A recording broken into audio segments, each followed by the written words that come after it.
Good morning, good morning. Ay, iba tayo yun.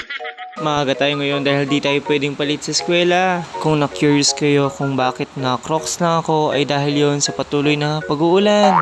Nangamahon at nangasira ang mga sapatos ko dito. Biro lang.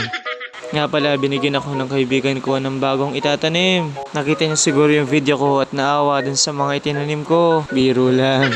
Medyo marami nga yung binigay niya. Actually, hindi lang ito yung binigay niya. Marami pang klase mga halaman. Kaya ako'y medyo nagulumihanan kung saan ko ba ito lahat ilalagay. Nagugulumihanan? Napakatalinghaga mo yan ah. Biro lang. Kung itatanong niyo kung anong nangyari dun sa mga una kong tinanim, mas magandang wag niyo nang itanong. Biro lang. Pumasok tayo ngayon ng very mindful, very demure, very cute.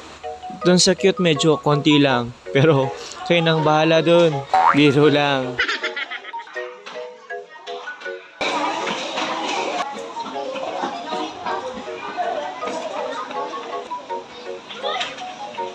Don?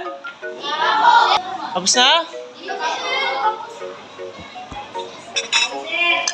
Kain. Secret.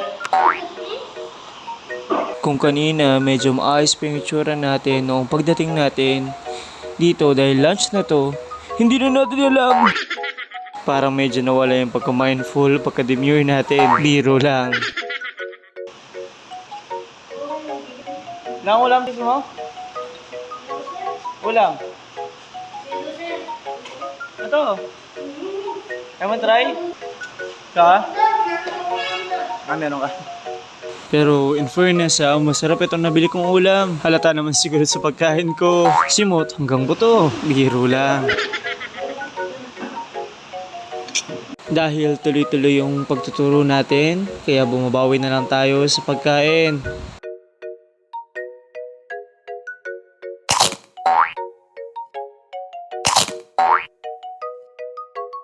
Ang sarap ding humigop ng sabaw, lalo na yung mainit na sabaw ngayong tag-ulan. Yun na nga, pauwi na nga lang at umuulan pa rin. Sige na nga, bye.